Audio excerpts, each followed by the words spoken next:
Hello friends, आज की class में आप सभी का स्वागत है। आज हम चैप्टर फर्स्ट का सेकंड पार्ट स्टार्ट करेंगे। फर्स्ट पार्ट में हमने देख लिया कि समष्टि अर्थशास्त्र का परिचय क्या है, आखिर समष्टि अर्थशास्त्र क्या है, इसके अंतर्गत कौन से क्षेत्र आते हैं।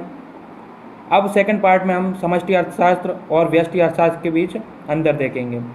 ये हर साल सीबीएसई बोर्ड और एमपी बोर्ड में आने वाला एक कॉमन क्वेश्चन है जो 3 और 5 नंबर में बनता ही बनता है।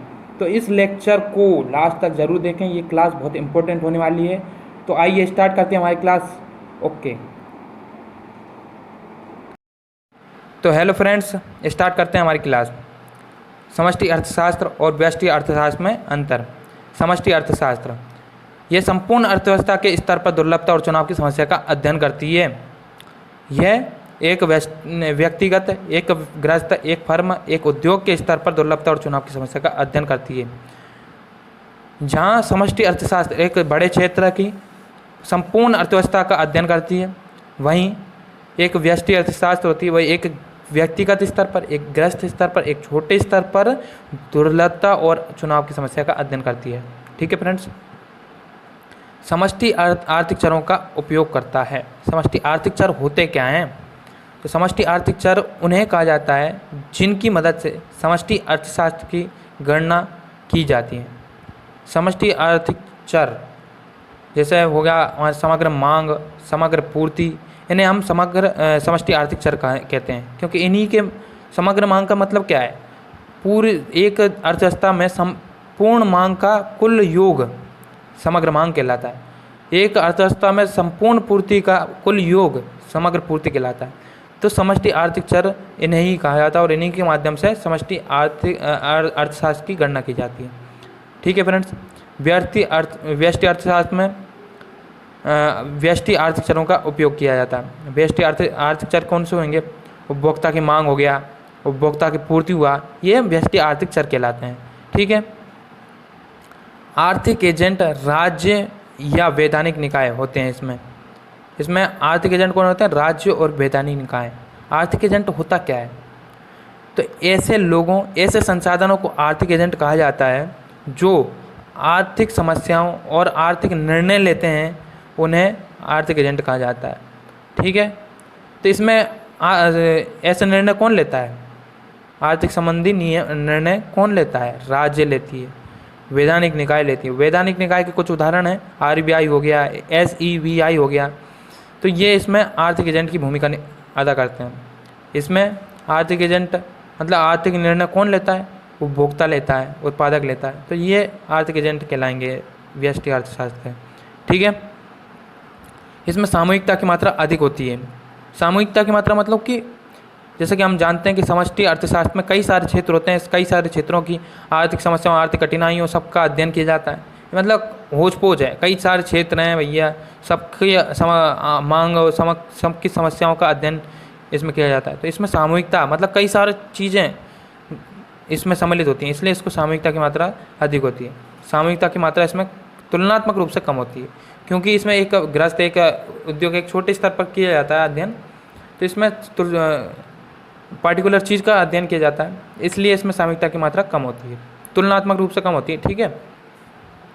समष्टि अर्थशास्त्र के अध्ययन में कुछ व्यष्टि आर्थिक चरों को स्थिर माना जाता है। अब व्यष्टि आर्थिक चर और समष्टि आर्थिक चरों की मान्यता बहुत डिफरेंट है, बहुत भिन्न है। तो एक्यूरेसी को बढ़ाने के लिए, सटीकता को बढ़ाने के लिए जब समष्टि अर्थशास्त्र की गणना की जाती है तो व्यष्टि आर्थिक चरों को स्थिर मान लिया जाता है। ठीक है फ्रेंड्स। इसमें व्यष्टि अर्थशास्त्र में इसके अध्ययन में कुछ समष्टि आर्थिक चरों को स्थिर माना जाता है। कोई कारण इसमें भी है कि इसमें भी सटीकता बढ़ाने के लिए, एक एक्यूरेसी बढ़ाने के लिए इसमें समष्टि आर्थिक चरों को स्थिर मान लिया जाता है। ठीक है। इसके अध्ययन में केंद्रीय समस्या के आधार पर हम 6वां पॉइंट डिफ्रेंशिएट करते हैं। तो केंद्रीय समस्या होती क्या है? मेन बिंदु, केंद्र बिंदु, मतलब कि सबसे बड़ी प्रॉब्लम कही जाए तो क्या होती है समष्टि अर्थशास्त्र की? तो इसमें उत्पादन तथा रोजगार के संपूर्ण स्तर का निर्धारण केंद्रीय समस्या है। मतलब कि सबसे अहम परेशानी है वह यह है कि उत्पादन कितना किया जाए, उत्पादन किसके लिए किया जाए, उत्पादन कैसे किया जाए, रोजगार कितना उपलब्ध किया जाए, रोजगार मतलब कितनी ज़रूरत है रोज़गार की, ये सारी चीज़ों का अध्ययन इसमें समष्टि अर्थशास्त्र में किया जाता है और इनकी समस्याओं इसका निर्धारण करना ही इसकी सबसे बड़ी समस्या होती है। व्यष्टि अर्थशास्त्र की समस्या क्या है? केंद्रीय समस्या संसाधनों का आवंटन है। चूँकि व्यष्टि अर्थशास्त्र लाभ अधिकतम करना ही इसका केंद्र बिंदु होता है, तो लाभ कब कर पाएगी? जब ज़्यादा से ज़्यादा संसाधन होगा। ज़्यादा संसाधन आवंटन की चिंता ही इसको खाई जाती है और वही इसकी सबसे बड़ी परेशानी है। मतलब इसका हेडेक करता है वो सिर्फ इसी की वजह से करता है कि और संसाधन कहाँ से ला पाऊँ। इसकी भूख जो है वह कभी ख़त्म नहीं होती। ठीक है, अब जो 7वां पॉइंट है वह यह है कि अध्ययन की विधि के आधार पर इनको डिफ्रेंशिएट करता है। अब इसमें अध्ययन की विधि को क्या कहा जाता है? सामान्य संतुलन विश्लेषण कहा जाता है। किसमें? समष्टि अर्थशास्त्र में। ये वन वर्ड में आने वाला एक कॉमन क्वेश्चन है जो आता ही आता है, हर 1-2 साल छोड़ के आता ही आता है, तो इसको ध्यान दे लेना कि सामान्य अध्ययन की विधि क्या कहा जाती है समष्टि अर्थशास्त्र में? सामान्य संतुलन विश्लेषण। इसमें व्यष्टि अर्थशास्त्र में अध्ययन की विधि को आंशिक संतुलन विश्लेषण कहा जाता है। तो ठीक है, मेरे को लगता है कि ये 7 पॉइंट बहुत ही ईजी हैं और आपको आ गए होंगे समझ में। अब 8th पॉइंट और जो कि लास्ट है हमारा, उसको देख लेते हैं अच्छे तरीके से। इसमें व्यष्टि स्तर पर जो तथ्य तर्कपूर्ण एवं ठीक होते हैं वे समष्टि स्तर पर भी तर्कपूर्ण और ठीक हों जैसा जरूरी नहीं है, मतलब नहीं होते हैं। तो ऐसा हम एक उदाहरण के माध्यम से समझते हैं। व्यष्टि स्तर पर बचत एक अच्छी चीज़ मानी जाती है, एक फ़ायदेमंद चीज़ मानी जाती है, जबकि समष्टि स्तर पर इसे अच्छा नहीं माना जाता। क्यों? अगर समस्त अर्थव्यवस्था में सभी लोग बचत करने लग जाएंगे तो निवेश कम से कम होगा। जब निवेश कम होगा तो उत्पादक को प्रेरणा कम मिलेगी। जब प्रेरणा कम मिलेगी, उसको घाटा होगा तो वो कम उत्पादन करेगा तो क्या होगा? एक कम आय अर्जित होगी और ऐसा ही मतलब पूरी अर्थव्यवस्था का आर्थिक चर है वो डिस्टर्ब हो जाता है इससे। तो इसलिए जो तथ्य व्यष्टि स्तर पर अच्छे हैं, तथ्य तर्कपूर्ण हैं, वे ठीक हों, वे समष्टि स्तर पर भी ठीक और तर्कपूर्ण हों, ये ज़रूरी नहीं है। वही चीज़ इसमें उल्टी गई है कि समष्टि स्तर पर जो तथ्य तर्कपूर्ण हैं, ठीक हैं, वे व्यष्टि स्तर पर भी तर्कपूर्ण एवं ठीक होते हैं, ऐसा ज़रूरी नहीं है। ठीक है, नहीं है। ठीक है, क्योंकि समष्टि स्तर पर बचत एक अच्छी चीज़ नहीं है, जबकि व्यष्टि स्तर पर इसे तर्कपूर्ण और ठीक माना जाता है। तो ये हमने 8 पॉइंट देख लिए हैं जिनके माध्यम से आप 8 नंबर ऐसा चुटकियों पर ले आओगे। तो इन 8 पॉइंटों को तो आप रट डालो। 8 नंबर 5 नंबर 3 नंबर बहुत बड़ी चीज़ है। तो एक बार हम क्विक रिवीजन कर लेते हैं इसका, क्योंकि भैया नंबरों का सवाल है। 3 नंबर 8 नंबर, तो एक बार क्विक रिवीजन कर लेते हैं। इसमें संपूर्ण अर्थव्यवस्था के दुर्लभता और चुनाव की समस्या का अध्ययन किया जाता है। इसमें एक गृहस्थ, एक परिवार और एक व्यक्तिगत स्तर पर दुर्लभता और चुनाव की समस्या का अध्ययन किया जाता है। सेकंड पॉइंट है समष्टि आर्थिक चरों का उपयोग करता है।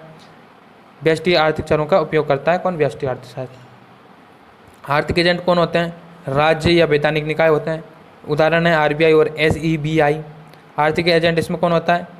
उपभोक्ता तथा उत्पादक होता है। ठीक है, सामूहिकता की मात्रा इसमें अधिक होती है, इसमें कम होती है तुलनात्मक रूप से। समष्टि अर्थशास्त्र के अध्ययन के कुछ व्यष्टि आर्थिक चरों को स्थिर माना जाता है, इसमें समष्टि आर्थिक चरों को स्थिर माना जाता है।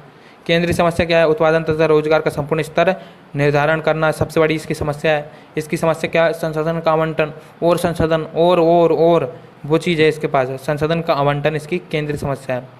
अध्ययन की विधि क्या होगी? सामान्य संतुलन विश्लेषण। जी भैया, इसको तो स्टार लगा लो आप कि मतलब ये आएगा ही आएगा, 1 वर्ड में आपका आएगा ही आएगा। अध्ययन की विधि समष्टि अर्थशास्त्र की अध्ययन की विधि को सामान्य संतुलन विश्लेषण कहा जाता है।